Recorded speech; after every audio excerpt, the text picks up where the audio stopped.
बातमी आहे वैष्णवीच्या हत्येप्रकरणाची, तिच्यावर झालेल्या आरोपांची। जसं दिसतं तसं नसतं असं मी तुम्हाला म्हटलं आणि अगदी तसंच आपण बघितलेलं आहे। वैष्णवीच्या मृत्यूने महाराष्ट्र हळहळला, परंतु बचावासाठी आता मात्र हगवणे कुटुंबियांकडून तिच्याच चारित्र्यावर शिंतोडे उडवले गेले आणि म्हणूनच आज वैष्णवीच्या वडिलांना अश्रू अनावर झाले। माझी मुलगी गेली असं सांगताना वैष्णवीच्या वडिलांना अश्रू अनावर झाले होते। कालच हगवणेंच्या वकिलांनी वैष्णवीच्या चारित्र्यावर संशय घेत कोर्टामध्ये हगवणेंच्या बचावासाठी युक्तिवाद केला होता। त्यामुळे वैष्णवीच्या वडिलांनी आज पत्रकार परिषद घेऊन हगवणेंचे सगळे आरोप फेटाळून लावले आणि तिच्या चारित्र्यावर आता तरी शिंतोडे उडवू नका अशी हात जोडून विनंती केलेली आहे। वैष्णवीच्या वडिलांचे हे अश्रू आणि त्यांना रडताना पाहून आज महाराष्ट्र पुन्हा एकदा हळहळला आहे। कुटुंबियांना याबद्दल पूर्ण वेळोवेळी त्यांना आम्ही जाणीव करून दिलेली होती की तिच्या मोबाईलमध्ये आम्हाला आक्षेपार्ह गोष्टी सापडत आहेत, त्याच्यामुळेच तिचा आणि आमच्यामध्ये वाद होत होते। ह्याबद्दल त्यांना आम्ही जाणीव करून दिलेली होती। तिच्या आईवडिलांनी ते मोबाईल तिच्याकडनं काढून घेतलेले होते। त्या मोबाईलमधली जी काय चॅटिंग आहे ती आम्ही सुरक्षित ठिकाणी ठेवलेली आहे। योग्य वेळ आल्यानंतर आम्ही ती चॅटिंग कोर्टासमोर देणार आहोत। माझी मुलगी तर गेलीच आहे, पण तिचा एवढं मेल्यानंतर तिच्यावरती असे वाईट वाईट शिंतोडे उडवू नका। तुम्हालाही मुलं असतील मुली असतील नसतील, पण तुम्ही अशा एखाद्या लेकराचं हे नका करू। मला एवढं सांगायचं आहे तुमच्या प्रसार माध्यमातून। तर यावेळेस 4 कांशिलात मारणाऱ्यांचा मी सत्कार करेन असं म्हणत रोहिणी खडसे यांनी हगवणेंच्या वकिलावर आपला संताप व्यक्त केला। त्याचं नेमकं कारण काय आहे, रोहिणी खडसेंनी ही ऑफर का बरं दिली, पाहूयात सविस्तर या विशेष रिपोर्टमधून। की एखाद्या दिवशी असा एखादा इन्सिडेंट झाला, रागाच्या भरामध्ये नवऱ्याकडनं जर एखाद्या पत्नीला हल्ला झाला तर ती डोमेस्टिक व्हायलन्स होत नाही, ती हॅरेसमेंट होत नाही। ऐकलं, हा आहे कायद्याची पदवी घेतलेला हगवणे कुटुंबाचा वकील विपुल दुशी। यानं चक्क कोर्टातच अकलेचे तारे तोडले। नवऱ्यानं बायकोच्या 4 कानशिलात मारल्या तर ती हिंसा नाही असा युक्तिवाद केलाय आणि त्याला संदर्भ दिलाय सुप्रीम कोर्टाच्या निर्णयाचा। मात्र वकिलाच्या याच वक्तव्यामुळे संतापलेल्या रोहिणी खडसेंनी जो वकिलाच्या कानशिलात मारीन त्याचा मी सत्कार करेन अशी ऑफरच दिली। तर दमान यांनीही हगवणेच्या वकिलाची सनदच रद्द करा अशी मागणी केली आहे। ती काय अशी 307 किंवा जीव घेणा हल्ला तिच्यावरती झालेला नाहीये। अशा किरकोळ स्वरूपाची जी काय एखाद्या नवऱ्याकडनं एखाद्या पत्नीला मारहाण जर होते तर ते सुप्रीम कोर्टचं जजमेंट आम्ही आज दिलं कोर्टामध्ये की एखाद्या दिवशी असा एखादा इन्सिडेंट झाला, रागाच्या भरामध्ये नवऱ्याकडनं जर एखाद्या पत्नीला हल्ला झाला तर ती डोमेस्टिक व्हायलन्स होत नाही, ती हॅरेसमेंट होत नाही। हॅरेसमेंट होण्यासाठी त्याचं इंटेन्शन पाहिजे। एखाद्या तात्कालिक कारणावरून एखाद्या मुद्द्यावरनं भांडण झालं, त्याचं पर्यवसन मारहाणीमध्ये झालं, ती हॅरेसमेंट होत नाही। डोमेस्टिक व्हायलन्सच्या विरुद्ध जे कायदे आले आहेत त्याची काही कारणं आहेत। शाब्दिक सुद्धा जर असं कोणी म्हणालं तर त्याला सुद्धा डोमेस्टिक व्हायलन्स म्हटलं जातं। आणि कानाखाली मारणं म्हणजे नवऱ्याने जर कानाखाली मारलं तर त्याला छळ म्हणायचा का, हे तुमचं आर्ग्युमेंट, कोर्टातलं आर्ग्युमेंट। मला तातडीने पहिलं सांगायचं आहे की पुणे बार असोसिएशननी यांचा सनद रद्द करण्यासाठी मूव्ह केलं पाहिजे। अशा वकिलांची सनद रद्द करायला पाहिजे। हुंड्यासाठी झालेल्या छळातून वैष्णवीचा मृत्यू झाला आणि संपूर्ण महाराष्ट्र हादरला। या प्रकरणी वैष्णवीच्या मृत्यूला जबाबदार असलेल्या राजेंद्र हगवणे, शशांक हगवणे, नणंद करिश्मा हगवणे, सासू लता हगवणे आणि दीर सुशील हगवणे तुरुंगात आहेत। मात्र आता वैष्णवीच्या मृत्यूला जबाबदार असलेल्या आरोपींची बाजू मांडताना हगवणेच्या वकिलानं हद्दच पार केली। मात्र पुणे बार असोसिएशननेही संवेदनशीलपणे भूमिका घेण्याऐवजी अकलेचे तारे तोडणाऱ्या वकिलाचीच बाजू घेतली। त्यामुळे रोहिणी खडसेंनाही एक पाऊल मागे घ्यावं लागलंय। म्हणजे नम्रपणे विनंती आहे सगळ्या वकील बांधवांना की आपण ह्या वक्तव्याशी सहमत आहात का, आणि जर सहमत असाल तर मी सगळ्यांची माफी मागायला तयार आहे। महिलांच्या छळासंदर्भात वकिलानं अत्यंत संतापजनक वक्तव्य केलं। मात्र न्यायालयानं वकिलाचा युक्तिवाद फेटाळून लावत आरोपींना तुरुंगात धाडलं। त्यामुळे कोर्टातच हिंसेचं समर्थन करणाऱ्या वकिलांचे कोर्टानंच कान टोचायला हवेत, ज्यामुळे कुठलाही वकील हिंसेचं समर्थन करणार नाही। अक्षय बडवेसह ब्युरो रिपोर्ट, साम टीव्ही न्यूज, पुणे। तर बावधन पोलिसांनी हगवणेच्या 5 गाड्या जप्त करून पोलीस स्टेशनला आणून लावलेल्या आहेत. आरोपी असलेल्या हगवणे आणि त्याच्या मुलानं 3 गाड्यांमधून प्रवास केला होता. या गाड्यांपैकी राजेंद्र हगवणे हा फरार असताना एक गाडी राजेंद्र हगवणे आणि त्याचा मुलगा सुशील हगवणे यांच्या नावावर असल्याचं देखील कळत आहे.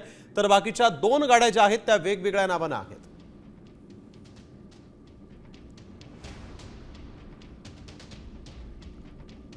तर आणखीन एक महत्त्वाची बातमी आपण बघतोय. वैष्णवीला मृत्यूच्या आधी 8 दिवस मारहाण करण्यात आली होती.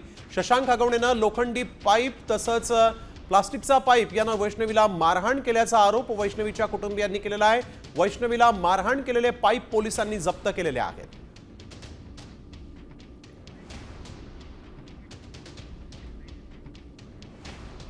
तसे 5-6 दिवस तिला मारहाण करण्यात आली. त्यावेळेला एकदा आली होती 10 तारखेला, त्यावेळेला ती तशी आईपाशी बोललेली आहे की मला मारहाण होतीये, मला छळ होतोय. पण तरी दुसऱ्या दिवशी त्याचा काही ह्याच्यावर 7 वाजता तिला फोन आला आणि तिला जावं लागलं. तर हगवणेंच्या घरातून आता काय काय जप्त झालेलं आहे पाहूयात. काळ्या रंगाचा लोखंडी पार, पांढऱ्या रंगाचा प्लास्टिकचा पाईप, पांढऱ्या रंगाची टोयोटा फॉर्च्युनर गाडी, पळून जाण्यासाठी वापरलेली वाहनं पोलिसांनी जप्त केलेली आहेत. लग्नात हुंडा म्हणून दिलेली चांदीची भांडी आणि साड्या तसंच दागिने, आरोपींकडची पिस्तुलं, मोबाईल आणि पासपोर्ट.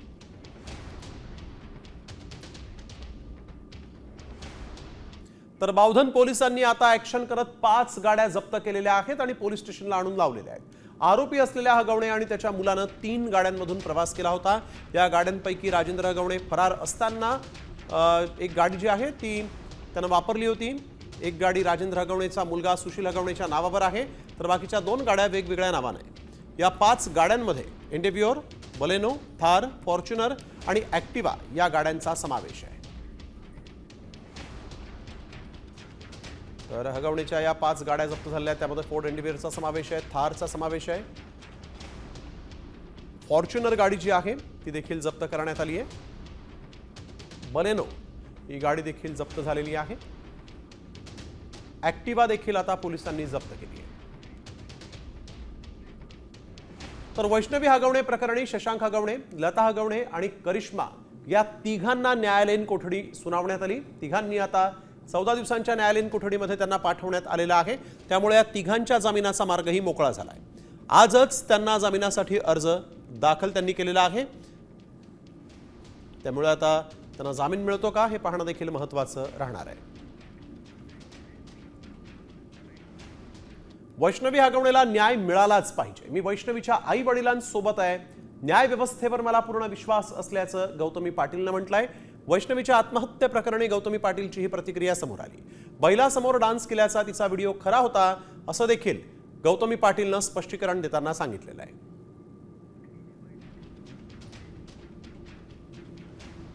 आपण जर बघितलं तर आता जी परिस्थिती सुरू आहे, लोक हुंडाबळीसाठी मुलींची छळवणूक करतात, मारहाण करतात, अनेक मुलींचे जीवही यातमध्ये गेलेले आहेत. कसं सगळ्या गोष्टीकडे बघती वैष्णवी हगवणे प्रकरणावर? जे झालं ते खरंच खूप दुर्दैवी होतं. मला आपल्या न्याय व्यवस्थेवर पूर्ण विश्वास आहे. फक्त मी एकच सांगेल की जो कोणी दोषी आहे, आरोपी आहे, जो कोणी असेल त्याला कडक शिक्षा व्हावी. बस मी एवढंच सांगते. कारण एवढं सगळं झाल्यावर त्या माणसाला म्हणजे सोडणं हे मला चुकीचं वाटतं की त्याला शिक्षा झाली पाहिजे. पण हे प्रकार राजरोसपणे सुरू आहेत. म्हणजे हुंडा घेणे, हुंडा देणे हे चुकीचं आहे. हुंडा घेणे पण आणि हुंडा देणे पण चुकीचं आहे. पोरगी आपलं सर्वस्व सोडून म्हणजे नवऱ्याच्या घरी जाते आणि त्यात आपण हुंडाही द्यायचा हे मला योग्य नाही वाटत.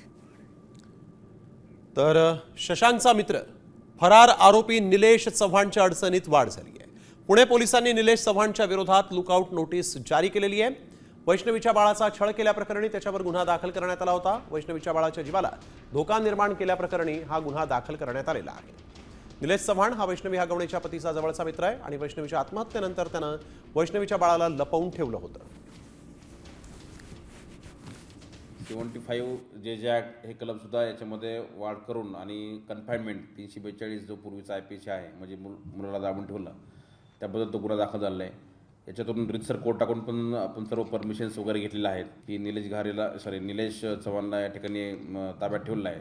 तो फेक कॉल होता कंट्रोलला दिलेला, त्याच्यावरून ते संतोष गायकवाड नावाचे व्यक्ती आहे त्याच्यावर 227 प्रमाणे एक BNS प्रमाणे NC दाखल केलेली आहे आणि त्याच्यावर कारवाई केलेली आहे. कुणाला ते विनाकारण खोटे कॉल करणे किंवा वारंवार कॉल करणे, फेक कॉल करणे यासाठी जर कुणी त्याचा वापर करत असेल तर त्याच्या विरोधात नक्कीच पोलीस कारवाई करतील. तर वैष्णवी हगवणेच्या मैत्रिणीचीही आता पोलीस चौकशी करणार आहेत. वैष्णवी आणि तिच्या मैत्रिणीमध्ये संवाद झाला होता, त्याची ऑडिओ क्लिप समोर आली होती. सासरकडून मारहाण झाल्याचं यावेळेस तिनं आपल्या मैत्रिणीला सांगितलं होतं. नातेवाईकांकडे तक्रार केली होती आणि आता त्यांना देखील पोलीस बोलावणार आहेत, सखोल चौकशी करणार आहेत. तर जालिंदर सुपेकर यांना गृह विभागानं दणका दिलाय. नाशिक, संभाजीनगर आणि नागपूरचा कारागृह उपमहानिरीक्षक पदाचा कारभार त्यांच्याकडून काढून घेतलेला आहे. वैष्णवी हगवणे आत्महत्या प्रकरणामध्ये सुपेकर यांचं नाव चर्चेत आहे. सुपेकर हे सध्या पुणे कारागृहाच्या महानिरीक्षक पदावर कार्यरत आहेत.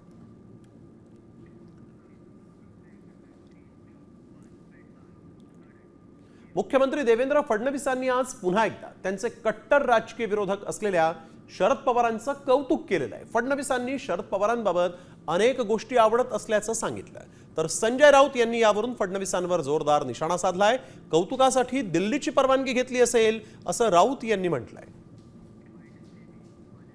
आई एडमायर मेनी थिंग्स और बहुत सी ऐसी चीज़ें कि जो नहीं करनी चाहिए उन्होंने, ऐसा भी मुझे लगता है. बट एक चीज़ जो शरद पवार जी में है वो उनकी कंसिस्टेंसी. देखिए पॉलिटिक्स में वो एक ऐसा व्यक्ति है, चाहे हारे चाहे जीते, किसी भी सर्कमस्टांसेस में वो काम करते रहते हैं. एट दिस एज ऑल्सो वो जितना काम करते हैं मुझे नहीं लगता कि कोई कर सकता है. तो ये जो एक कंसिस्टेंसी उनमें है वो बहुत ज़बरदस्त है. सन्मान्य शरद पवार यांच्यातल्या अथक परिश्रम आणि सातत्य त्याचं कौतुक केलंय आणि त्याच्याबद्दल कोणाला आश्चर्य वाटण्याचं कारण नाही. नुसतं कौतुक करून चालणार नाही. परिश्रम, सातत्य आणि संयम या गुणाची कास देवेंद्र फडणवीस किंवा त्यांच्या सहकार्याने सुद्धा घेतली पाहिजे. मंत्री संजय शिरसाट यांच्या मुलाचं संभाजीनगरमध्ये 67 कोटींचं अलिशान हॉटेल आहे असा आरोप संजय राऊत यांनी केला आहे. एवढंच नव्हे तर अलिशान हॉटेल घेण्यासाठी शिरसाट यांच्याकडे कुठून पैसे आले, अमित शहांनी त्यांना पैसे दिले की शिंदेंनी पैसे पुरवले असा सवाल राऊत यांनी उपस्थित केला आहे. आणि यावर संजय शिरसाट यांनी उत्तर देत राऊत यांचे आरोप फेटाळून लावले. एक मंत्र्यांचा मुलगा, त्याचा काही आगापिछा नाही, 67 कोटी रुपयाला संभाजीनगर मधल्या प्राईम लोकेशनची प्रॉपर्टी विकत घेतली जाते. या महाराष्ट्रामध्ये एकनाथ शिंदेने पैसे दिले की अमित शहाने दिले? प्रश्न असा आहे की हे पैसे आले कुठून, अचानक कुठून आले? जमिनीतून झाडं उगवली यांच्या संभाजीनगरला. आणि मंत्री कुठल्या खात्याचे? तर सामाजिक न्याय, सोशल जस्टिस. आमचा मुलगा 67 कोटीला एक हॉटेल विकत घेऊ शकतो, हा या राज्यातला सोशल जस्टिस आहे. तो ये जो प्रॉपर्टी है उसमें मेरा बेटा और 4-5 लोग मिलके इन्होंने ये प्रॉपर्टी लेने की कोशिश की. पहला जो पड़ाव जो रहता है वो पैसे डिपॉजिट करने का रहता है, जो कुछ 2% 5% रकम रहती है. उसके बाद बोली होने के बाद जब मिलता है, अगर उनको मिला है तो 25% रकम में 30 दिनों में उतारने के जानबूझ के बदनाम कैसा किया जाएगा. मैंने बहुत बड़ा भ्रष्टाचार निकाला है और इनको अमित शाह साहब ने पैसे दिए या एकनाथ शिंदे साहब ने पैसे दिए. ये जो बकवास वाली बातें करते हैं इसकी कोई मायने नहीं है, ना इसका कुछ वजूद नहीं. तर वळूया पुढील बातमीकडे. राज्य सरकारची महत्वाकांक्षी लाडकी बहीण योजना आता वादात सापडली. कारण लाडकीचे लाड पुरवताना चक्क आदिवासींनाच वेठीस धरण्यात आलाय. ते कसं बरं, पाहूयात या स्पेशल रिपोर्टमधून. लाडकीचा निधी राजकीय वादावादी.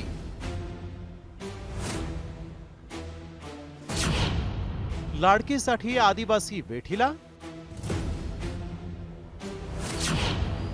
नीती आयोगाच्या नियमांना केराची टोपली. महायुती सरकारची महत्वाकांक्षी लाडकी बहीण योजनेचा भार तिजोरीवर आल्याचं सत्ताधाऱ्यांनी मान्य केलंय. त्यातच आता लाडक्या बहिणींसाठी थेट आदिवासी विभागाच्या निधीवर कुऱ्हाड चालवण्यात आली आहे. तब्बल 335 कोटींचा निधीच लाडक्या बहिणींसाठी वळवण्यात आल्याचं समोर आलं. त्यामुळे राजकीय धुमशान रंगलाय. त्यांनी आदिवासी विभागाचे पैसे वळवले, त्यांनी समाज कल्याण विभागाचे स्वतः संजय शिरसाट बोलले त्या संदर्भामध्ये पैसे वळवलेले आहेत. याचा अर्थ तुम्ही 2100 रुपये देऊ शकणार नाही आहेत, तुम्ही लाडक्या बहिणींना 2100 रुपये देणार नाहीत, पहिली गोष्ट. दुसरी गोष्ट, आदिवासी विभाग असो किंवा मग समाज कल्याण विभाग असो, याच्यामध्ये आदिवासी विद्यार्थी असतील, विद्यार्थिनी असतील, नंतर SC ST OBC विद्यार्थी असतील, यांच्या सगळ्या स्कॉलरशिप आता ठप्प पडणार आहेत. त्यांना त्यांचे पैसे मिळत नाही आहेत. संजय गांधी निराधारचे पैसे लोकांना मिळत नाहीत. इतर सर्व योजना तुम्ही करू शकत नाही आहे आणि लाडक्या बहिणींना 2100 रुपये देऊ शकत नाही आहे. त्यामुळे महाराष्ट्राची आर्थिक परिस्थिती ही डबघायला या लोकांनी आणलेली आहे. महाराष्ट्र शासनाच्या वतीनं मागच्या वर्षी 24-25 या आर्थिक वर्षामध्ये आदिवासी विभागाला 3240 कोटी रुपये वाढवून दिलेले आहे. त्यामुळे लाडकी बहीण ही योजना महत्वाकांक्षी योजना आहे आणि ती त्या योजनेची प्रभावी अंमलबजावणी होण्यासाठी ही सर्व सामूहिक आणि सर्वांची जबाबदारी आहे. केंद्र सरकारच्या माध्यमातून विविध योजनेसाठी निधी मिळणार आहे.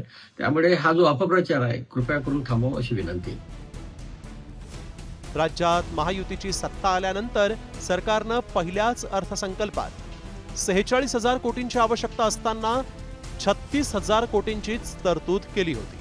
त्यामुळे आधीच तिजोरीवर ताण आल्यानं सरकारनं आधी सामाजिक न्याय विभाग आणि त्यानंतर आदिवासी विभागाचा निधी वळवलाय. मात्र आतापर्यंत कोणत्या विभागातून किती निधी लाडक्या बहिणींसाठी वळवण्यात आलाय पाहूया. लाडकीसाठी सामाजिक न्याय विभागाचे 410 कोटी. लाडकीसाठी आदिवासी विभागातून 2 टप्प्यात 1007 कोटी. खरं तर नीती आयोगानं सामाजिक न्याय आणि आदिवासी विभागाचा निधी इतर कोणत्याही खात्यात वळवण्यासंदर्भात कठोर नियम बनवले. मात्र या नियमांना पायदळी तुडवत सरकारनं 2 वेळा आदिवासी विभागाच्या निधीला कात्री लावली. आता लाडक्या आदिवासी महिलांसाठीच हा निधी वळवत असल्याचं स्पष्टीकरण सरकारनं दिलेलं आहे. मात्र लाडकीला तुपाशी ठेवताना आदिवासी आणि सामाजिक न्याय विभागातील गरजू उपाशी राहणार नाहीत ना, याची काळजी मायबाप सरकारनं घ्यायला हवी. ब्युरो रिपोर्ट, साम TV न्यूज. तर आदिवासी विभागाचा कुठलाही पैसा वळवलेला नाही असं मुख्यमंत्री देवेंद्र फडणवीसांनी म्हटलंय. लाडकींसाठी आदिवासींचा 3ऱ्यांदा निधी वळवल्याचा आरोप करण्यात आला. त्यावर अजित पवारांनी योग्य निर्णय घेतला आहे. आदिवासींसाठी बजेटमध्ये योग्य तरतूद केल्याचं फडणवीसांनी म्हटलंय.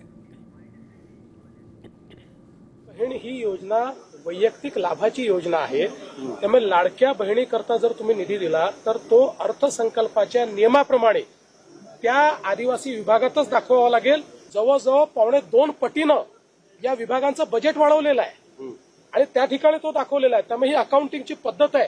कुठलाही पैसा पळवलेला नाही, कुठलाही पैसा वळवलेला नाही. ज्यांना हे समजत नसेल त्यांनी माझ्याकडे यावं. अजितदादांनी योग्य काम केलेलं आहे हे मी या ठिकाणी सांगतो. तर मुख्यमंत्री देवेंद्र फडणवीसांनी उपमुख्यमंत्री अजित पवार, एकनाथ शिंदे यांच्यातील संवाद हा तितका प्रभावी नसल्याचं म्हटलंय. त्यामुळे सत्ताधारी आघाडीतील अंतर्गत घडामोडींवर पुन्हा एकदा चर्चेला उधाण आलंय. Ajit ji or Eknath ji, because of this question, Ajit ji or Eknath ji, who do you think is better at communicating? Let me tell you frankly, they should forgive me. Both are not communicating. Okay. राष्ट्रवादीतून अजितदादा पवार यांचा गट हा वेगळा झाल्यानंतर मला देखील offer आली होती, पण आपण शरद पवारांसोबत असून त्यांच्या सोबत राहणार असल्यानं मी त्यांना नकार दिला, असा गौप्यस्फोट आमदार एकनाथ खडसेंनी केला आहे. मिटकरींच्या माध्यमातून ही ऑफर देण्यात आली होती, पण आजही शरद पवारांसोबत आहे आणि उद्याही शरद पवारांसोबत राहणार असल्याचं खडसेंनी म्हटलंय. अजितदादाकडे येण्याच्या संदर्भामध्ये ज्यावेळेस शरद पवार साहेबांकडून अजितदादाकडे वेगळा झाला त्या कालखंडामध्ये मला आपले का आमदार मिटकरी साहेब वगैरे यांच्या माध्यमातून ऑफर आली होती की तुम्ही अजितदादा गटामध्ये या, परंतु त्या कालखंडामध्ये मी शरद पवार साहेबांची साथ सोडणार नाही असं त्यांना सांगितलं होतं आणि विनंती केली होती की मी शरद पवार साहेबांबरोबरच राहणार आहे आणि आजही मी शरद पवार साहेबांबरोबर आहे, उद्या मी शरद पवार साहेबांकडे राहण्याचा प्रयत्न. छगन भुजबळांच्या मंत्रिपदावरून खासदार संजय राऊतांनी मोठा दावा केला. भुजबळांच्या मंत्रिपदाचे आदेश दिल्लीतून आले. अजितदादांना न विचारताच भुजबळांना मंत्रिपद दिल्याचा दावा राऊत यांनी केलेला आहे.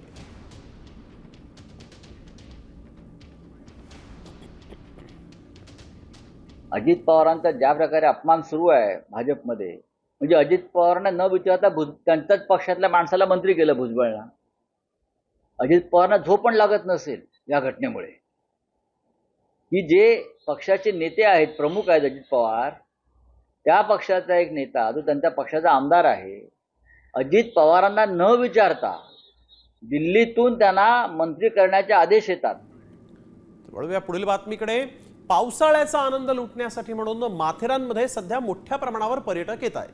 मात्र माथेरान ट्रेनचा प्रवास करण्यासाठी पर्यटकांची झुंबड उडालेली असते आणि यावरूनच आज पर्यटकांच्या 2 गटात हाणामारी झाली. रेल्वेचं तिकीट काढताना धक्काबुक्की झाली आणि याच पर्यावसन जे ते हाणामारीमध्ये झाले. इथं आपण बघतोय कशा पद्धतीनं हाणामारी झालेली आहे. रेल्वेचं तिकीट काढत असताना ही हाणामारी झालेली.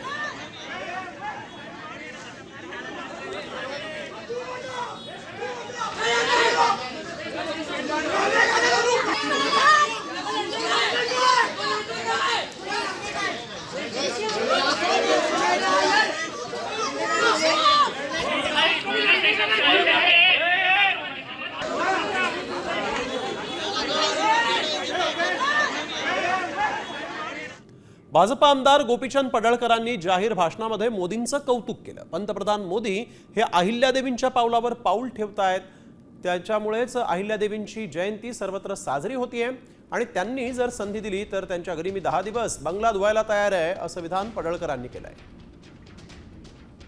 जर संधी मिळाली तर नरेंद्र मोदी साहेबांच्याकडून तुम्ही परवानगी घेऊन द्या मला, की अहिल्यादेवींची जयंती इतक्या मोठ्या प्रमाणात साजरी केली. नरेंद्र मोदी साहेबांच्या बंगल्यावरती जे स्वच्छता करणारे कामगार आहेत त्यांच्या बरोबर मी 10 दिवस तो बंगला पुसायला तयार आहे. नरेंद्र मोदी साहेब हे अहिल्यादेवींच्या पावलावरती पाऊल ठेवून काम करतायत. लोकसभेतील विरोधी पक्षनेते राहुल गांधींनी पंतप्रधान नरेंद्र मोदींना पत्र लिहिलंय. पाकिस्तानच्या गोळीबारामुळे बाधित झालेल्या पूंछ आणि इतर भागासाठी केंद्र सरकारनं ठोस मदत करावी, त्यांच्या पुनर्वसनासाठी केंद्रानं पॅकेज तयार करावं अशी विनंती राहुल गांधींनी सरकारला केली आहे.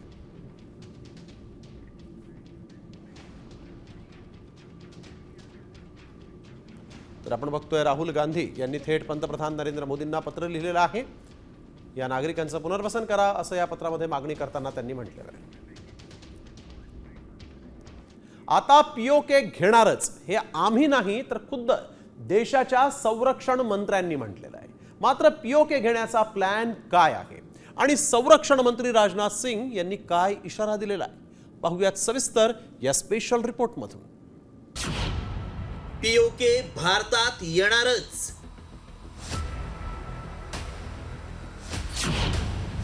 संरक्षण मंत्री राजनाथ सिंहांचा निर्धार.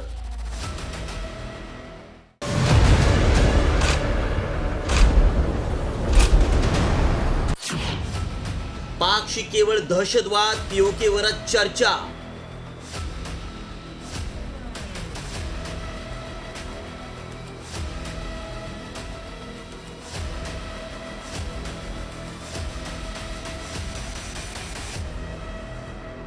पहलगाम हल्ल्यानंतर भारत पाकिस्तान संघर्षाला सुरुवात झाली. भारतानं ऑपरेशन सिंदूर राबवून थेट पाकिस्तानला हादरवून सोडलं.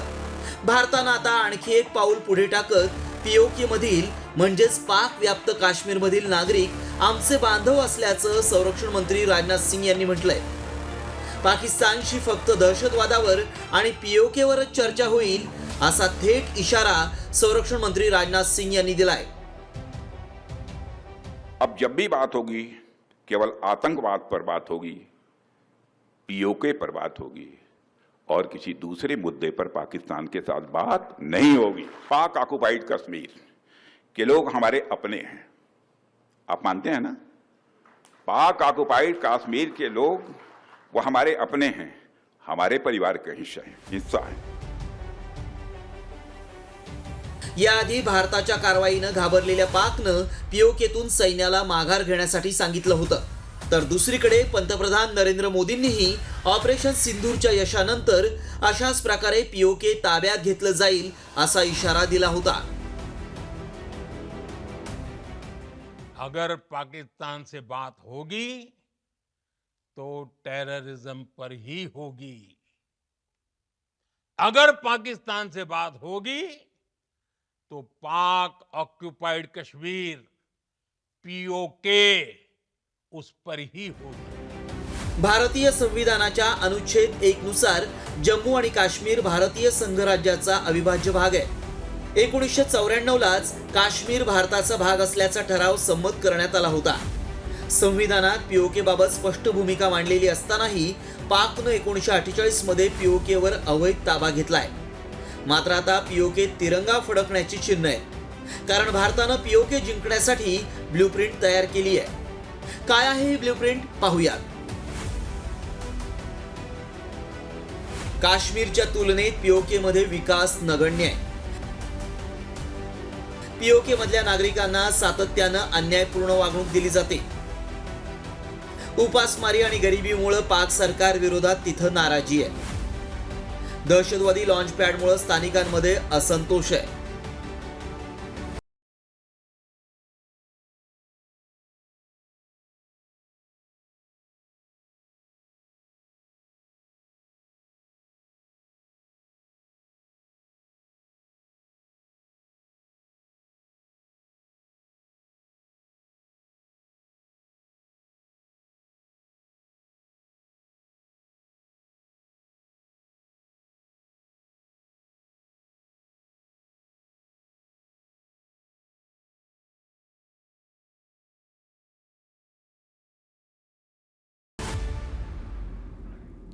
तर पाकिस्तानला गोपनीय माहिती पुरवल्याच्या आरोपात ठाण्यातून रवी वर्मा नावाच्या 27 वर्षांच्या एका इंजिनियरला अटक करण्यात आली आहे। लष्कराला डिफेन्स साहित्य पुरवणाऱ्या कंपनीत रवी वर्मा काम करत होता।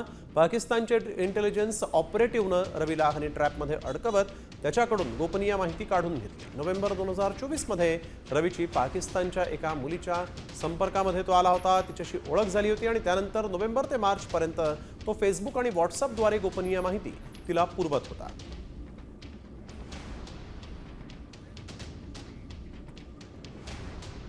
तर पाकिस्तानात गेलेल्या सुनीता जामगडेला पोलिसांनी नागपूरमध्ये आणलेलं आहे। सुनीतानं मोबाईलमधील डेटा उडवल्यानं तिच्यावर आता संशय निर्माण झालेला आहे। पाकिस्तानामध्ये कशासाठी गेली होती, ती तिथं कुणाच्या संपर्कात होती, असे प्रश्न उपस्थित झालेले आहेत। चौकशीत तथ्य आढळल्यास ATS NI तिची चौकशी करणार असल्याची माहिती पोलिसांनी दिली आहे। BSFची सुरक्षा असताना सुनीतानं LOC पार कशी केली याची ही चौकशी आता पोलीस करतायत। विलेजमध्ये मी जॉब शोधण्यासाठी गेली होती, मला माहीतच नव्हतं ते विलेज कुठलं आहे। तर ह्या प्रकारचे थोडे उत्तर येत आहेत, तर ते थोडं व्हेरीफाय करण्यासाठी वेळ लागू शकतो, परंतु आपण लवकरच याच्यामध्ये सत्य काय आहे ते निष्पन्न करू। त्यांचं चॅटिंग वगैरे सर्व इथूनच सुरू झाली होती, ते कपिलनगरमध्ये असताना, त्याच्यामुळे बराचसा तपास आपला इथून होईल आणि हा बराचसा तपास जो आहे तो सोशल मीडिया प्लॅटफॉर्म असेल किंवा मोबाईल फोनवर कॉन्टॅक्ट असेल त्याच अनुषंगाने होणार आहे। तर पहलगाम हल्ल्यामध्ये सर्वात मोठा खुलासा झाला। पाकिस्तान लष्कर प्रमुख असीम मुनीरच मास्टर माइंड असल्याचा पर्दाफाश खुद्द पाकच्याच माजी मेजरनं केला आहे। तसंच पाकिस्तानी सैन्याच्या हल्ल्याच्या कटात 4 ते 5 उच्च अधिकाऱ्यांचाही सहभाग असल्याचं माजी अधिकारी आदिल राजानं म्हटलेलं आहे। तर पाकिस्तानचा हा माजी अधिकारी आदिल राजा यानं नेमका काय गौप्यस्फोट केलाय पाहूया। आदिल राजा म्हणतोय, पाकिस्तानी लष्कर दहशतवाद्यांना पाठिंबा देत आहे। पहलगाम हल्ल्यात पाकिस्तानी सैन्याचा सहभाग। आपलं पद वाचवण्यासाठी मुनीरची धडपड सुरू। पद वाचवण्यासाठीच असीम मुनीरनं पहलगाम घडवलं। यासाठीच असीम मुनीरला फील्ड मार्शल पदावर बढती मिळाली आहे। तर ऑपरेशन सिंदूर नंतर दहशतवाद्यांची लष्कर-ए-तोयबाच्या दहशतवाद्यांची मुजोरी ही काही कमी झालेली नाही।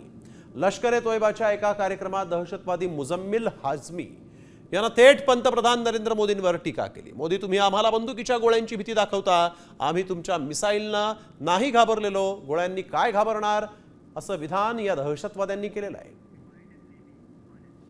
तुम हमें अपनी गोली से डराते हो मोदी, हम तुझे वाज़े पैगाम देते हैं, हमारे तो बच्चे तेरे मिसाइलों से नहीं डरे, हम तेरी गोली से कहां डरेंगे।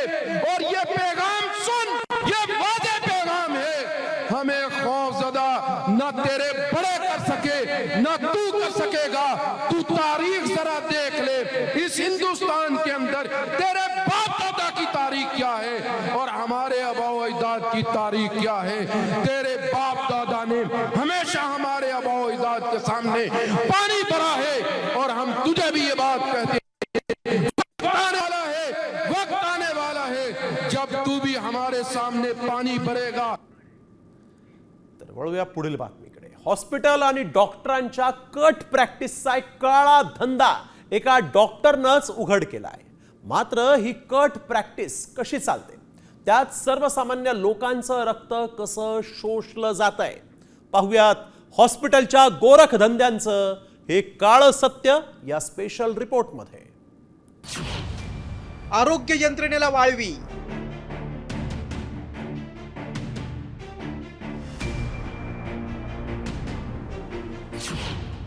कट प्रॅक्टिसचा धंदा, रुग्णांचा वांदा.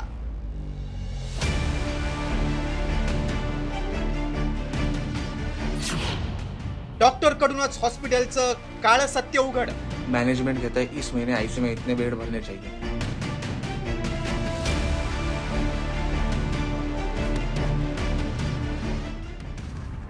सर्वसामान्यांना मृत्यूपासून वाचण्याचं अंतिम ठिकाण. मात्र आता हेच हॉस्पिटल लुटीचे अड्डे बनलेत. ज्यांना देवदूत मानलं जातं तेच रुग्णांचं रक्त शोषणारे गोचिड असल्याचं समोर आलंय. हॉस्पिटलमधील लुटीच्या गोरख धंद्याचं काळं सत्य एका डॉक्टरनंच उघड केलंय. क्या हम डॉक्टर है या किसी इंश्योरेंस एजेंट की तरह कोटा पूरा करने वाले सेल्समैन? रोज मीटिंग होती है, कितने नए पेशेंट लाए, कितने टेस्ट लिखे, कितने रेफर किए सर्जरी के लिए. ना पूछो कौन बचा कौन गया, ना पूछो वाकई किसी इलाज की जरूरत थी. और मैं हर रात अपने आप से यही सवाल करता हूँ, क्या मैं अब भी डॉक्टर हूँ या फिर एक टारगेट फुलफिल करने वाला कर्मचारी? माफ करना, इंसान हूं मैं भी. मरीज को संख्या में गिनते गिनते कभी कभी खुद को भी गिनती में शामिल करने लगता हूँ. डॉक्टरनंच हॉस्पिटलचं काळं सत्य उघड केल्यानंतर आरोग्य मंत्री प्रकाश आंबेडकर यांनी मात्र यापासून अंतर राखलंय. आपण डॉक्टर आहात की सेल्समॅन असा एक व्हिडिओ एका खासगी डॉक्टरचा सध्या मोठ्या प्रमाणात व्हायरल होतोय. तो डॉक्टर मुंबईत एका रुग्णालयामध्ये काम करतोय. त्याचं म्हणणं असं आहे की आम्हाला प्रत्येक महिन्याला जास्तीत जास्त पेशंट दवाखान्यात वाढावे याच्यासाठी टार्गेट दिलं जातं, अशा पद्धतीचा जो व्हिडिओ आहे. या व्हिडिओची काय शहानिशा आपण करणार आहात का, या संदर्भात काही चौकशी झाली? नाही, मी व्हिडिओ बघितलेला नाही, मला माहिती घ्यावी लागेल. जर ती माहिती घेतल्यानंतर त्याच्यावर बोलणं अधिक उचित होईल. अनेक डॉक्टरांकडून रुग्णांना अनावश्यक चाचण्या करण्यास सांगितलं जातं. रुग्णांना गरज नसताना आयसीयू मध्ये ठेवण्यात येतं. यामध्ये हॉस्पिटल, डायग्नोस्टिक सेंटर्स आणि लॅब यामधून रुग्णांची लूट केली जाते. लुटीची एक साखळीच आहे. मात्र डॉक्टरांच्या कट प्रॅक्टिसला आळा घालण्यासाठी इंडियन मेडिकल असोसिएशन आणि सरकारनं अनेक कायदे केलेत. खरं तरी कट प्रॅक्टिस बेकायदेशीर आहे. मात्र कट प्रॅक्टिस प्रकरणात डॉक्टरांवर काय कारवाई केली जाते ते पाहूया. रुग्णाला डायग्नोस्टिक सेंटर्स लॅबकडे पाठवण्यासाठी कमिशन मिळतं. कमिशनसाठी अनावश्यक चाचण्या आणि उपचार करणं बेकायदेशीर आहे. डॉक्टर दोषी आढळल्यास त्याचा वैद्यकीय सेवेचा परवाना रद्द करण्याची तरतूद आहे. 1 वर्षांचा तुरुंगवास आणि 50,000 दंडाचीही तरतूद आहे. 200 पैकी 60 डॉक्टरांवर कट प्रॅक्टिस प्रकरणी आतापर्यंत कारवाई झाली आहे. इंडियन मेडिकल असोसिएशनकडे कट प्रॅक्टिसची तक्रार केल्यानंतरही बोटावर मोजण्या इतक्या प्रकरणात कारवाई होते. त्यामुळे लुटीची ही साखळी कायमची नेस्तनाबूत होणं गरजेचं आहे. हॉस्पिटलला लुटीचा अड्डा बनवणाऱ्या आणि कट प्रॅक्टिसवर पोट भरणाऱ्या डॉक्टरांवर कारवाईसाठी कठोर कायदा बनवण्याची गरज आहे. ब्युरो रिपोर्ट, साम टीव्ही न्यूज. बातमी जळगावमधून. महिलेच्या भर रस्त्यामध्ये प्रसूती झाल्याच्या या घटनेनंतर प्रशासनाची धावाधाव सुरू झालेली आहे. जिल्हाधिकारी आयुष प्रसाद यांनी थेट त्या महिलेचं घर गाठत तिची चौकशी केली. चोपडा तालुक्यातील बोरमडी गावातल्या महिलेची रुग्णवाहिका तसंच वैद्यकीय मदत न मिळाल्यामुळे रस्त्यावरच प्रसूती झाली होती आणि त्या संदर्भात साम टीव्हीनं आवाज उठवताच प्रशासनाला जाग आली. जिल्हाधिकारी आणि झेडपीच्या सीईओ आणि आरोग्य यंत्रणेनं संबंधित महिला आणि बाळाची विचारपूस केलेली आहे. दरम्यान या प्रकरणात कुणाचीही हयगय सहन केली जाणार नाही. दोषींवर कठोर कारवाईचं आश्वासन जिल्हाधिकाऱ्यांनी दिलेलं आहे.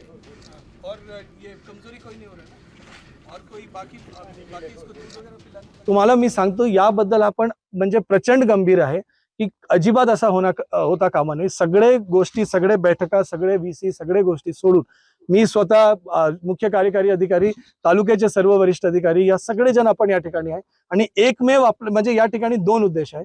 सत्य आपल्याला म्हणजे शोधून काढायचे, त्याच्यासाठी चौकशी समिती काम करते. दुसरा उद्देश आहे की या भविष्यात असा घडू नये, त्याच्यासाठी काय आपल्याला म्हणजे होल ऑफ गव्हर्नमेंट अप्रोच घेऊन.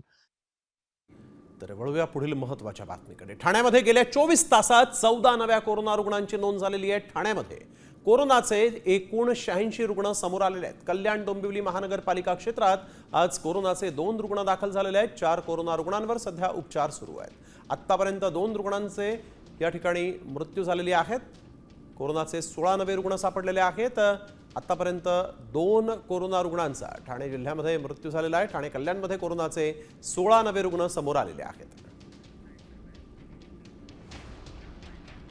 तर कोरोनाच्या पार्श्वभूमीवर नवी मुंबई पालिका ही सज्ज झाली आहे. पालिकेच्या 3ही रुग्णालयांमध्ये राखीव बेड्सची व्यवस्था करण्यात आलेली आहे. सद्यस्थितीत राज्यामध्ये कोरोना संसर्गित रुग्ण आढळून येत आहेत आणि त्या अनुषंगानं नवी मुंबई महानगरपालिका कार्यक्षेत्रामध्ये पूर्वतयारीच्या दृष्टीनं आदेश देण्यात आलेले आहेत. पालिकेनं दिलेल्या माहितीनुसार आतापर्यंत एकूण कोरोना रुग्णांची संख्या 19 इतकी झाली आहे. तर आपण बघतो आतापर्यंत नवी मुंबईमध्ये कोरोना रुग्णांची संख्या देखील वाढलेली आहे. त्यामुळे कोरोनाचा वाढता धोका पाहता आता पालिका सज्ज आहे. तर घाबरू नका, काळजी घ्या असं आवाहन आरोग्यमंत्री प्रकाश आंबेडकर यांनी केलेलं आहे. सेंट्रल गव्हर्नमेंटने सांगितलं की सौम्य लक्षणं आहेत, त्यामुळे पहिल्यांदा आपण लोकांना पॅनिक करू देऊ नका. लोकांना अतिशय निवांतपणाने त्यांचं काम करू द्या.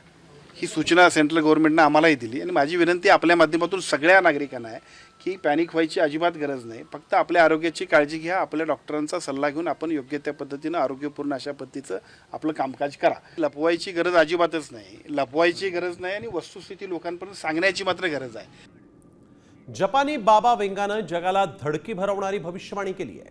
2030 मध्ये एक घातक व्हायरस हाहाकार माजवणार अशी भविष्यवाणी रियो तात्सुकीनं केलेली आहे. रियोची ही भविष्यवाणी धडकी भरवणारी आहे, कारण रियो तात्सुकी याची आधीच काही भाकितं जी आहेत ती खरी ठरलेली आहेत. 2020 मध्ये आलेल्या कोरोना महामारीचं भविष्यही त्यानंच वर्तवलं होतं. बाबा वेंगाची नेमकी भविष्यवाणी काय आहे पाहूयात. 2030 मध्ये एक घातक व्हायरस हाहाकार माजवणार. व्हायरस पूर्वीच्या तुलनेत अधिक भयंकर रूप धारण करणार.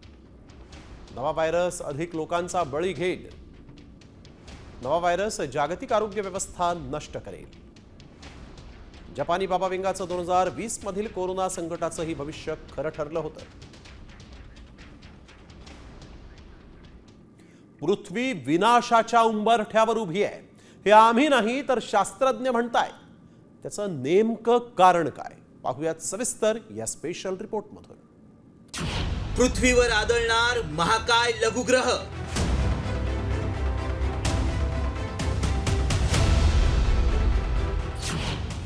पृथ्वी विनाशाच्या उंबरठ्यावर.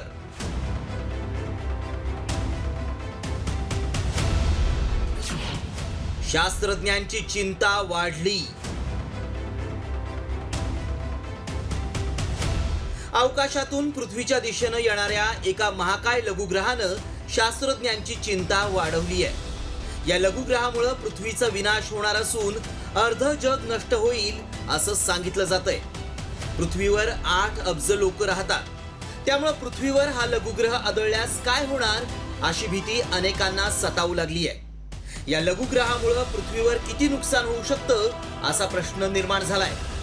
आधी या लघुग्रहाबद्दल जाणून घेऊया. शास्त्रज्ञांनी या लघुग्रहाला JR-250 असं नाव दिलंय. JR-250 लघुग्रहाचा वेग बुलेट ट्रेन पेक्षा शेकडो पटीनं जास्त आहे. JR-250चा आकार 25 मजली इमारती इतका मोठा आहे. लघुग्रह 250 फूट लांब आणि 50 फुटांपेक्षा जास्त रुंद आहे. लघुग्रह 1 तासापेक्षा कमी वेळात पृथ्वीभोवती फिरतो. लघुग्रह पृथ्वीवर आदळल्यास 1000 अणुबॉम्ब इतकी ऊर्जा निर्माण होईल. हा लघुग्रह ताशी 41,000 किलोमीटर वेगानं पृथ्वीच्या दिशेनं सरकतोय. पृथ्वीच्या दिशेनं येणारे बहुतेक लघुग्रह पृथ्वीच्या कक्षेत प्रवेश करण्यापूर्वीच नष्ट होतात. मात्र JR-250 लघुग्रह त्याला अपवाद ठरलाय. त्यामुळे शास्त्रज्ञांना या लघुग्रहाच्या आदळण्याची चिंता वाटू लागली आहे. शास्त्रज्ञांना 1908 साली सायबेरियात पडलेल्या लघुग्रहामुळे झालेला विनाश आठवू लागलाय. त्यावेळी लघुग्रहाच्या आदळण्यामुळं 2000 चौरस किलोमीटरचं जंगल जळून राख झालं होतं. त्यामुळं महाकाय JR-250 लघुग्रहामुळं किती भयानक विध्वंस होईल याची चिंता शास्त्रज्ञांना सतावतीये.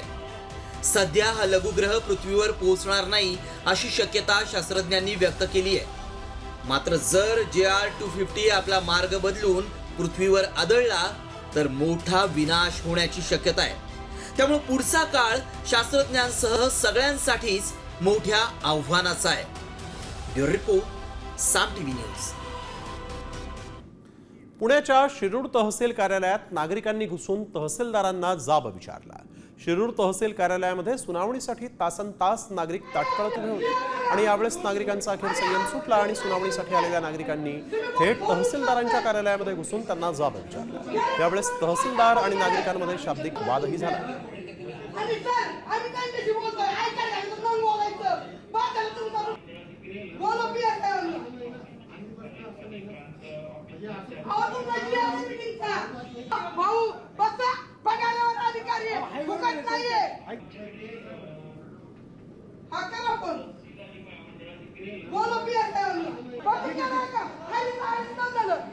त्यामुळे सर्वसामान्य नागरिकांना नाहक सतावणाऱ्या या अधिकाऱ्यांवर आता कडक कारवाई होणं देखील अत्यंत गरजेचं असल्याचं दिसतंय. वळूया पुढील बातमीकडे. बातमी मान्सूनची आहे. कारण पावसानं राज्यभरामध्ये शेतीचं प्रचंड नुकसान केलं असं म्हटलं तरी चुकीचं ठरणार नाही.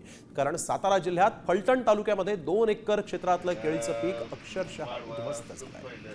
12 लाखांपेक्षा अधिक रुपयांचं नुकसान झाल्याचं शेतकऱ्याचं म्हणणं आहे. तर जालन्यामध्ये राणी उचेगाव शिवारामध्ये कोबी जी आहे ती शेतातच खराब झाल्यामुळे लाखो रुपयांचं नुकसान झालंय. तर बीडच्या येळंब घाटात काकडी पिकाचंही नुकसान झाल्यानं शेतकरी आर्थिक अडचणीत सापडलाय. धुळे जिल्ह्यात शेतात साठवून ठेवलेला मका आणि कांदा पूर्णतः भिजून खराब झालाय. सिंधुदुर्ग जिल्ह्यात भुईमुग शेतीचं मोठ्या प्रमाणात नुकसान झालंय. पाणी शेतामध्ये घुसल्यामुळे शेंगदाणा वाया गेलेला आहे.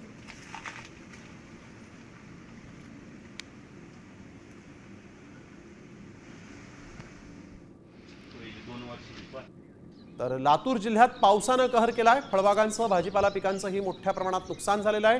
पाऊस सुरू होण्यापूर्वी काढून ठेवलेला कांदा आणि काढणीस आलेले टरबूज जे आहेत ते देखील पावसाच्या कचाट्यात सापडलं. तर पावसामुळे सर्वाधिक फटका कांद्यासह भाजीपाला पीक आणि फळबागांना बसलेला आहे.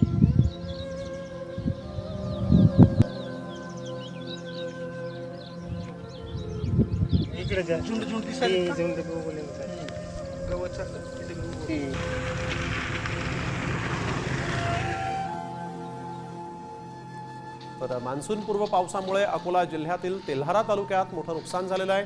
मान्सूनपूर्व पावसानं ज्वारी पिकाचा हातातोंडाशी आलेला घास आता शेतकऱ्यांच्या तोंडून हिरावला गेला. पावसामुळे काळवंडलेल्या ज्वारीला अक्षरशः कोंब फुटलेत.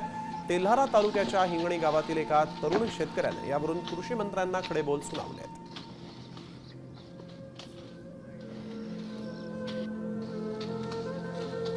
देवेंद्र फडणवीस साहेबांनी आदेश दिले आहे की लवकरात लवकर पंचनामे स्थानिक प्रशासनाने करावे. पण आपले आणि याच्यानंतर जाऊन राजकीय विषय जर म्हटला तर हे एवढं वाया गेलं तरी कोणाला चिंता नाही. आणि आदरणीय कोकाटे साहेब म्हणतात, जे कृषी मंत्री आहेत दाखवलं, की पीक कर्ज कशासाठी घेतलं जाते, तर पीक कर्ज याच्यासाठी घेतलं जाते साहेब की या सगळ्या वाया गेलेल्या पिकाच्या छाताळावर पाय ठेवून पुन्हा हे वावर तयार करायचं आहे. त्यासाठी पीक कर्ज घेतलं जाते. कोणते लग्न समारंभ करण्यासाठी पीक कर्ज घेतलं जात नाही. तर सोलापूर जिल्ह्यात सुरू असणाऱ्या मुसळधार पावसाचा बागायती शेतीला मोठा फटका बसलाय. बार्शी तालुक्यातील सौंदरे गावातील ड्रॅगन फ्रूट बागेचं पावसामुळे नुकसान झालं. निसर्गाच्या लहरीपणामुळे ड्रॅगन फ्रूटचा दर्जा ढासळलेला आहे, त्यामुळे बळीराजा अडचणीत सापडला आहे.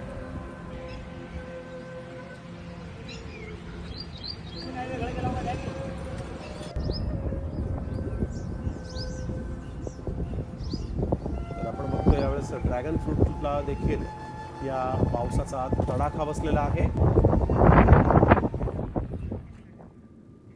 तर हातातोंडाशी आलेला घास निसर्गानं हिरावून घेतल्यामुळे शेतकरी पुरते हवालदिल झालेले आहेत. बीड जिल्ह्यात एकूण 3930.18 हेक्टर क्षेत्रावर नुकसान झालंय. तर सर्वात जास्त नुकसान हे आष्टी तालुक्यामध्ये झालेलं आहे. एकट्या आष्टी तालुक्यात 3894.23 हेक्टर क्षेत्रावर नुकसान झालंय.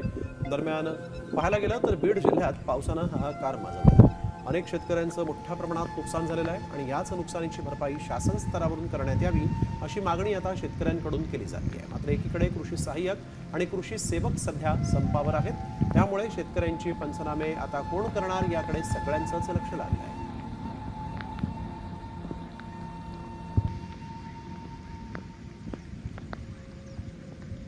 4-5 दिवसापासून सलग पाऊस असल्यामुळं सगळ्या त्याची मुळी सडायला लागली आणि बाग आता पूर्ण करपाचा प्रादुर्भाव वाढायला लागलाय. सरकार तर काही नुसतं कर्जमाफीचं आश्वासन देतोय, कुठली काही मदत नाही.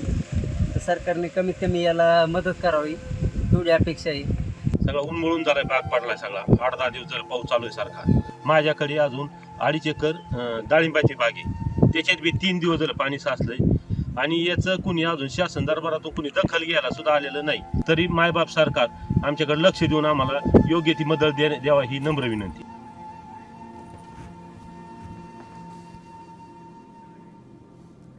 तर गेल्या काही दिवसात झालेल्या मुसळधार पावसानं अनेक ठिकाणी नुकसान झालेलं आहे. ज्यांच्या घरात पाणी शिरलंय त्यांना 10,000 रुपये देणार अशी घोषणा अजित पवारांनी केली. पंचनामे करण्याचे आदेशही देण्यात आलेले आहेत. लवकरच नुकसानीचे पंचनामे होतील असा विश्वास सुद्धा अजित पवारांनी व्यक्त केला. पंचनामे उरकले का?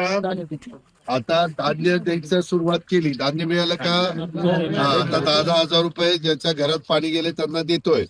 त्यांना आता 11-11:30 पुढे फोन लावून द्या, मी त्यांना सगळ्यांना पैसे सोडायला लावतो, ते करतो. आता शेतकऱ्यांचं ज्यांचं नुकसान झालंय त्याची पंचनामे होती.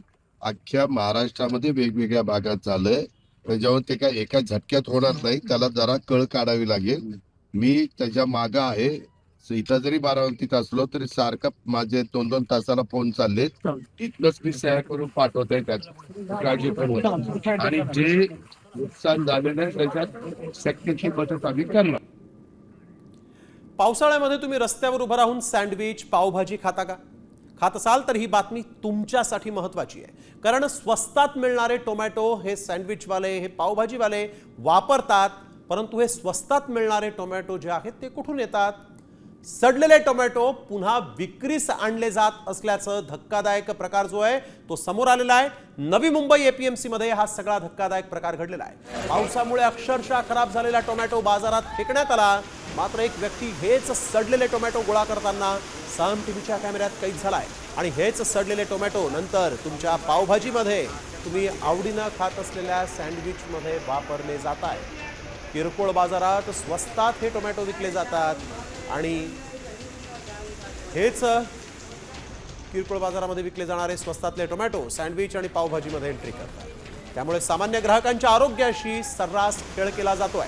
या प्रकाराकडे बाजार समिती आणि प्रशासन दुर्लक्ष करत असल्याचा आरोप देखील आता करण्यात आलेला आहे. त्यामुळे तुम्ही बाहेर पावसाळ्याच्या दिवसांमध्ये काही खात असाल तर मात्र काळजी घ्या.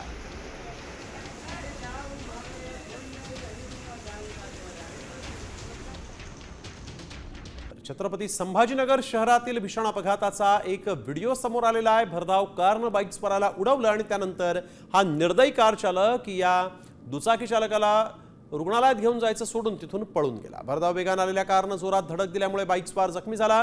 ही बाईक इलेक्ट्रिक पोलला जाऊन आदळली आणि मोठा स्फोट होऊन बाईकला आग लागली. या अपघातात बाईक स्वार गंभीर जखमी झाला, तरीही कार चालक फरार झाला आहे. आता कार चालक पळून जातानाचा व्हिडिओही समोर आलेला आहे.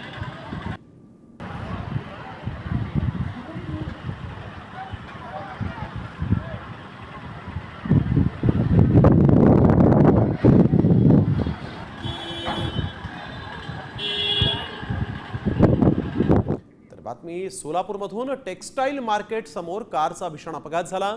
बोलेरो गाडीनं धडक दिल्यानं 2 महिला या अपघातात जखमी झाल्या.